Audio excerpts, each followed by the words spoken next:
ये आर्टिकल 14 के बारे में। आर्टिकल 14 जो बेसिकली राइट टू इक्वालिटी का है, इसका अगर हम टेक्स्ट देखें तो लिखा है the state shall not deny to any person equality before law और equal protection of the laws within the territory of India. इसमें कुछ एक बात इंपॉर्टेंट है जो मैं हाईलाइट कर देता हूँ। सबसे पहला इंपॉर्टेंट टर्म होता है स्टेट। स्टेट का मतलब क्या है? तो स्टेट का मतलब वही होगा जो आर्टिकल 12 में डिफ़ाइन किया गया है, यानी कि स्टेट की डेफिनेशन हमें आर्टिकल 12 से देखनी पड़ेगी। दूसरा जो इम्पोर्टेंट टर्म होता है इसमें वो है any person. Any person means ये सिर्फ सिटीज़न के लिए ही अवेलेबल नहीं है, ये सिटीज़न प्लस नॉन सिटीज़न या जिसे हम फॉरेनर भी बोलते हैं उनके लिए भी अवेलेबल है। अब इसमें दो टर्म हैं, दोनों आपस में लगते हैं सेम बट एक्चुअली दोनों अलग अलग हैं। सबसे पहला टर्म है इक्वालिटी बिफोर लॉ और दूसरा टर्म है इक्वल प्रोटेक्शन ऑफ लॉज। तो इक्वालिटी बिफोर लॉ का मतलब होता है कि कानून के समक्ष सभी लोग इक्वल हैं। ये एक ब्रिटिश कॉन्सेप्ट है जिसमें ये कहा जाता है कि लॉ इज़ अबव एवरीबॉडी या लॉ इज़ अबव ऑल। दूसरा जो हमारा टर्म होता है that is equal protection of law. ये है हमारा एक अमेरिकन टर्म है ये, जो हमें इस बात को अलाउ करता है कि हम क्लासिफिकेशन या इक्वल प्रोटेक्शन ऑफ लॉ हमें अलाउ करता है कि हम किसी भी कम्युनिटी या पब्लिक या सिटीजन्स को क्लासिफाई कर सकें दो पार्ट्स में, यानी कि ये क्लासिफिकेशन की बात करता है। अभी हम जैसे जैसे आगे जाएंगे ये सारी चीज़ें क्लियर होती रहेंगी। तो जो जनरली लोगों को लगता है कि ये दोनों टर्म सेम है, बट ये दोनों टर्म सेम नहीं है। पहला बोलता है इक्वालिटी बिफोर लॉ, यानी कि law is above everybody and law is equal for everybody. दूसरा टर्म ये है इक्वल प्रोटेक्शन ऑफ लॉ। ये बोलता है कि हम रीजनेबल क्लासिफिकेशन कर सकते हैं, क्योंकि सभी को एक समान देखना अपने आप में ही इक्वालिटी नहीं है। आप एक 5 साल के बच्चे की तुलना एक 10 साल या 15 साल के बच्चे से नहीं कर सकते। सपोज कर लीजिए कि एक रेस कंडक्ट होती है और उसमें 5 साल का बच्चा भी दौड़ता है तो 15 साल का बच्चा भी दौड़ता है, तो आउटकम जो होगा वो बहुत हद तक ऐसा होगा कि ये 15 साल का बच्चा जीत जाएगा। तो ये इक्वालिटी नहीं हुई। इसी का बात करता है इक्वल प्रोटेक्शन ऑफ लॉ। इसका मतलब होता है कि इक्वल अमंग इक्वल्स, यानी कि इस 5 साल के बच्चे की रेस उन सभी बच्चों से कराया जाए जो इसके हम उम्र हैं, यानी कि लगभग 4-5 साल की कैटेगरी में है। उसी तरह इस 15 साल के बच्चे की रेस 14-15 साल वाले बच्चों के साथ ही करानी चाहिए, तभी इक्वालिटी मानी जाएगी। एक एग्जाम्पल से इस चीज़ को और अच्छे से समझते हैं। एक स्टेट गवर्नमेंट लॉ पास करती है ये कहते हुए कि सिर्फ मेल ही पुलिस ऑफिसर बन सकते हैं। क्यों? क्योंकि ये हाई रिस्क सिक्योरिटी है, हाई रिस्क जॉब है और इसमें फ़िज़िकल एंड्योरेंस की ज़रूरत है।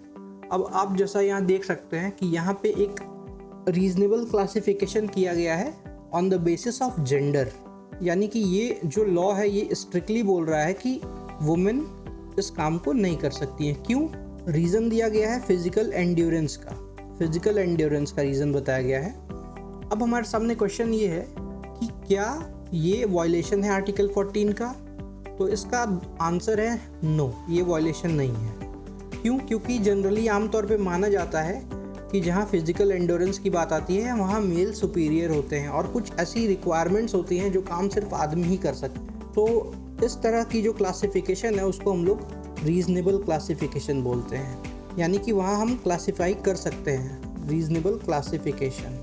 एक और एग्जांपल मैं आपको देता हूँ रीजनेबल क्लासिफिकेशन का। सपोज़ कर लीजिए कि एक कार है, एक मिड सेगमेंट कार है। सपोज़ कर लीजिए कि मारुति 800, या अब तो 800 आती नहीं है, ऑल्टो की बात कर लेते हैं। और यहाँ दूसरी तरफ एक कार है मर्सिडीज़ बेंज।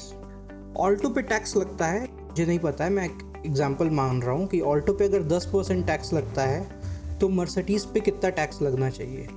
तो यूजुअली क्या करती है गवर्नमेंट, जो भी लग्जरी आइटम होती है उसकी टैक्सेशन ज़्यादा रखी जाती है। तो अगर मर्सिडीज़ पे 20% टैक्स लग जाए तो ये इक्वालिटी या ये कहीं से भी आर्टिकल 14 का वायलेशन नहीं है। आर्टिकल 14 का वायलेशन इसलिए नहीं है क्योंकि ये दोनों हैं तो कार ही, लेकिन ये एक नेसेसिटी है। नेसेसिटी मतलब ये एक बहुत ऑर्डिनरी कार है, रेगुलर कार है, और ये एक लग्जरी कार है। तो दोनों को हम कंपेयर नहीं कर सकते हैं। क्योंकि दोनों कार को हम कंपेयर नहीं कर सकते हैं इसलिए उनके टैक्स रेट भी अगर अलग हैं तो इसमें कोई प्रॉब्लम नहीं होगी। जैसा कि हमने अभी कार के एग्जांपल में देखा कि किस तरह एक और एक मर्सिडीज़ डिफरेंट हैं कार होने के बावजूद। ऑल्टो एक बेसिक और एक नेसेसिटी कार है, on the other hand Mercedes एक लग्जरी कार है। तो किस तरह हमने इस कार के कैटेगरी को क्लासिफाई किया, इसी को बोलते हैं doctrine of reasonable classification. Doctrine of reasonable classification के लिए दो इंपॉर्टेंट चीज़ें होती हैं। पहला होता है इंटेलिजिबल डिफरेंशिया।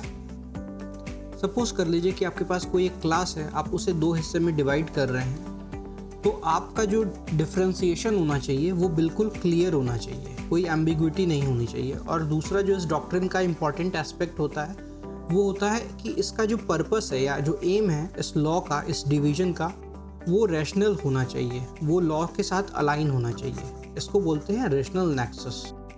तो दो चीज़ें बहुत इंपॉर्टेंट होती हैं इस डॉक्ट्रिन के लिए, intelligible differentia and the rational nexus. आइए एक और एग्जांपल देखते हैं। सपोज कर लीजिए, या मैं क्वेश्चन आपको रीड आउट कर देता हूँ। A state government introduces a law that provide special tax exemption only to businesses owned by particular community. तो यहाँ क्लियर हो रहा है कि classification on the basis of community हो रही है। On the ground of community हम बिजनेसेस को दो हिस्से में बांट रहे हैं, एक जो जिनको एग्जम्पशन मिलेगा और दूसरे जिन्हें एग्जम्पशन नहीं मिलेगा। तो आगे देखते हैं। A company from another community challenges this law citing article 14। आप वीडियो पॉज करके आप सोचिए कि क्या हम आर्टिकल 14 के ग्राउंड्स पे इस लॉ को चैलेंज कर सकते हैं। तो आई होप आपने सोचा होगा, बट ये क्वेश्चन अपने आप में थोड़ा सा इनकम्प्लीट है या एम्बिगुअस है, क्योंकि यहाँ जो लॉ का पर्पस है वो क्लियरली मेंशन नहीं है। ये बात तो इसने बता दी कि हम बिजनेसेस को दो हिस्से में बांटेंगे on the basis of community, लेकिन क्यों बांटेंगे, व्हाट इज़ द एम, ये पूरे क्वेश्चन में कहीं भी मेंशन नहीं है। तो ये अपने आप में एक अनकॉन्स्टिट्यूशनल लॉ है, means there is no aim behind the classification, so this is unconstitutional. I hope आपको रीजनेबल क्लासिफिकेशन समझ आया हो, लेकिन हर बार ऐसा नहीं होता है कि सिर्फ रीजनेबल क्लासिफिकेशन के ही बेसिस पे आर्टिकल 14 वैलिड हो जाए। कई बार ऐसा भी होता है कि क्लासिफिकेशन होता है, क्लासिफिकेशन रीजनेबल भी होता है और नेक्सस, रेशनल नेक्सस भी होता है। यानी कि क्लासिफिकेशन के जो दो इम्पॉर्टेंट डोमेन्स हैं, सबसे पहला तो रीजनेबल होना। बाय रीजनेबल मेरे कहने का ये मतलब है कि क्लासिफिकेशन इंटेलिजिबल डिफरेंशिया होनी चाहिए क्लासिफिकेशन में, और दूसरा जो है it should be a rational to the law.